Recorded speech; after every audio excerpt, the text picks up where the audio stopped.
Hi guys! Welcome back to my channel. Kung bago lang kayo sa channel ko, ako nga pala si Annalyn Capa. Welcome kayong lahat. At kung hindi pa kayo nakapag-subscribe, click nyo lang ang subscribe button sa baba at pakiclick nyo na rin ang bell notification para ma-notify kayo sa lahat ng mga videos na i-upload ko. Kung bago lang kayo sa channel ko guys, nag-upload ako ng mga video tips, video tutorial nang sa ganun ay may share ko ang kaalaman ko sa kapwa ko YouTubers, lalong-lalo na sa mga new YouTubers na nagsisimula pa lang gumawa ng kanilang channel. Sa video na ito guys, i-share ko sa inyo kung paano ba gumawa ng YouTube outro para sa inyong mga YouTube videos. So last week, nakagawa na rin ako ng updated na kung paano gumawa ng YouTube intro. So i-check nyo na lang sa aking tutorial playlist. So gamit pa rin natin dito is Canva. So itong itsura niya. Pwede siya sa Android, pwede siya sa iPhone. Ang gamit ko always is Android. So pag na-install nyo ng Canva, i-open na natin. Then, mag-sign up lang kayo guys gamit ang inyong Gmail or Facebook. So, sa akin, ang gamit ko is Gmail. So, andito na tayo sa loob ng Canva. So, what will you design today? So, dito sa search box, nakalagay, what would you like to create?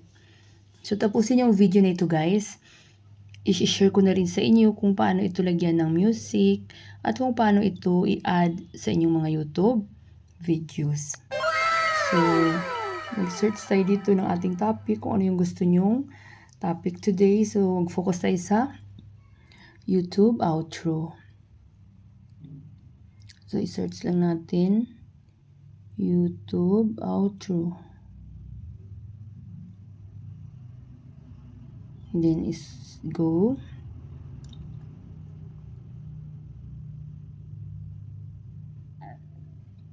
So, super dami dyan guys.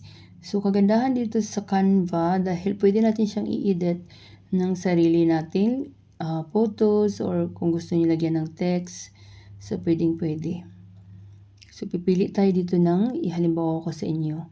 So, piliin nyo guys kapag may makita kayong crown sign. So, ibig sabihin mayroong bayad yan. But don't worry, napakaraming free. So, ito ang ganda din. Simple lang. Ayan, halos lahat free, guys. So, kayo na bahala mag-scroll. So, yan. Ito kapag may ganyan, crown sign. So, may bayad yan. But, kapag gusto nyo talaga itong template na ito, at maka-afford naman kayo, so why not? But, kapag ba't pa naman tayo magbabayad kapag marami namang free? So, ayan. Super dami, guys. Thanks for watching. So, scroll down lang kayo. Pili lang kayo kung ano yung gusto nyong guys. YouTube outro. Subscribe, new video every week. Thank you for watching. Super dami dyan. So, pipili ako dito guys ng gawin nating halimbawa para alam nyo kung paano palitan ng sarili nyo talagang photo or picture. Thank you for watching. So, pili lang tayo guys. Pipili lang ako ng halimbawa ko sa inyo. Yung simple lang muna para may idea kayo. So, halimbawa ito, wala siyang crown. Click nyo yan.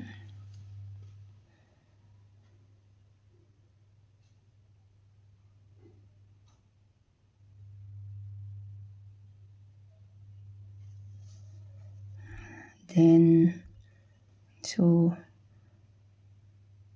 may nakalagay ng thank you for watching. So, hindi na natin yan i-edit. So, ito lang tong sarili nating photo dapat kasi ibang nakalagay dyan. Parang mayroon tayong originality. So, i-click nyo yung photo. Then, sa baba, hanapin nyo ang replace. So, mapupunta tayo dito sa ating gallery. So, dapat guys, may naka-ready na rin kayong photo na maganda para sa inyong YouTube outro. Para sa inyong channel outro. So, iba ito sa akin. So, ayan, napalitan na ng sarili nating photo. Din ito, Olivia's channel. So, siyempre palitan din natin itong name na yan kasi hindi yan sa atin name. So, i-click nyo yan. Sa baba, edit. So, ano ba pangalan ng channel nyo, guys? So, sa akin is Annalyn Tapa. So, Annalyn Tapa. Ayan. Then, i-check nyo lang. So, ayan. So, ito, hindi na natin palitan yan ng don't forget to subscribe. Thank you for watching. So, hindi na kasi. Tama naman nakalagay dyan. So, i-play natin, guys. So, itong outro na ito is nasa 8 seconds siya. So, dapat yung mga outro nyo, hindi rin siya mahaba. So, dapat nasa 5 to 15, at least 5 seconds to 15 seconds. Pati yung intro nyo. O, diba? So, atin na siyang i-save. Pag okay na kayo dyan, guys, so, exit na tayo. I-save na natin. So, nakita nyo itong arrow pataas. So, i-click nyo yan. Then, ito yung, lalapin nyo yung download. So, wait nyo lang na mag-purple siya or lavender. So, download. So, kagandahan dito sa, sa Canva. So, napakadali niya lang i-download din. So, wait lang natin, guys. At masisave na yan. Check natin kung na-save sa ating gallery. Then, lagyan natin ng music. So, dapat may naka-ready na rin kayong music na walang copyright para sa inyong YouTube outro. So, kasi guys, sa mga baguhan, so, dapat mag-ingat kayo guys, lalo na kapag baguhan kayo, hindi nyo pa alam kasi hindi tayo basta-basta dito makagamit ng music kasi napaka-strict ni YT, ni YouTube sa music. So, exit na tayo dito kasi complete download na siya. Then, i-check na natin sa ating gallery kung na-save siya. So, ito recent. So, 8 seconds. So, ayan na siya, guys. So, lagyan natin siya ng music para mas maganda. So, ang gawin natin, punta tayo kung ano ba yung apps editor na gamit nyo sa pag-i-edit. So, sa akin is InShot. Pwede rin CapCut. Pwede rin VideoMaker or YouCut. So, may mga tutorial ako niyan, guys. Paano mag-edit ng video step by step gamit ang CapCut, InShot, YouCut, at VideoMaker. Step by step na yan. So, i-check nyo na lang sa aking tutorial playlist. So, i-click nyo ang InShot. Yan. Create new. Then, dito tayo sa video. Then, new. Then, hanapin natin yung nagawa nating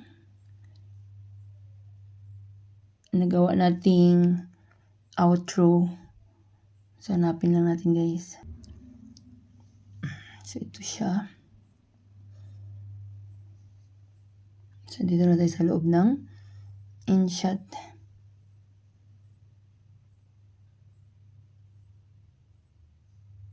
So, make sure natin na naka 16 by 9 siya, guys. Punta kayo sa canvas.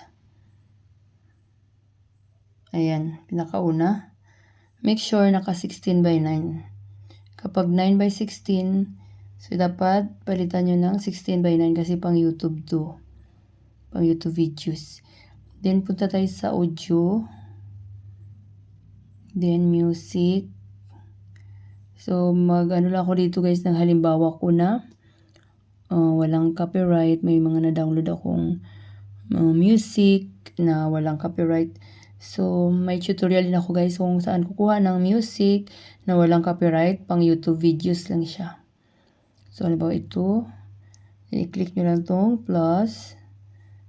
Ano ko lang, guys, para marinig nyo.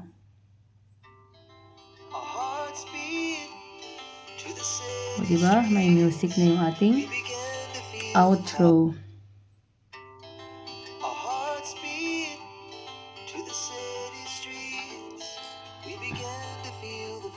So, kapag mahaba yung inyong music, i-click nyo lang and then i-split nyo. Then, sa right side, i-delete nyo lang. Yan.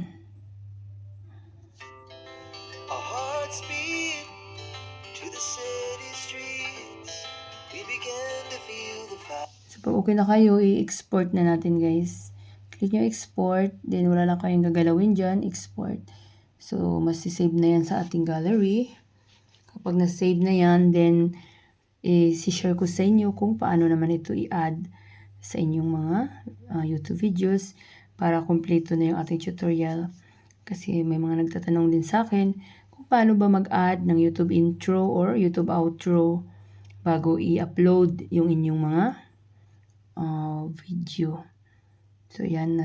Is-check natin kung complete daw export na siya, guys. So, yan na siya sa gallery.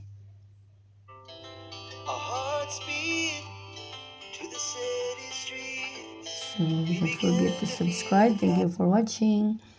So, i-delete ko lang itong walang music para hindi na magdubli-dubli, guys.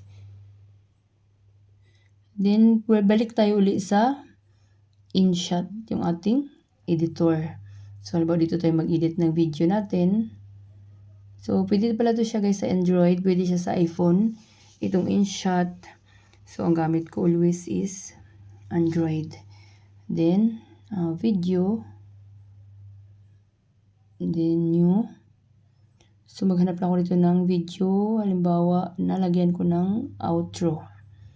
So, halimbawa, ito yung long video, if ever, 10 minutes and 24 seconds. Then, check nyo itong green na check. So, halimbawa, wala itong intro. Wala itong outro, guys. Itong videos nyo. So, punta kayo sa pinakadulo kasi outro, di ba? Pinakadulo, halimbawa naman ito, guys. Ayan. So, halimbawa, outro. So, mayroon akong outro, but halimbawa naman ito. So, sa pinakadulo, i-click nyo itong plus. Ayan. Then, video. Then, yung nagawa nyong outro. Ito nagawa nating outro sa Canva. So, i-click nyo. Then, i-check nyo lang. So, ayan na, guys, na-add na siya.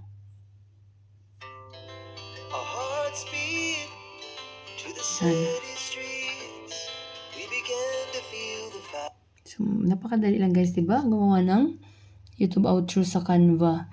So, alam nyo na, may ideas na kayo kung paano gumawa ng YouTube outro sa Canva na pwede nyong palitan ng sarili nyong photo, text.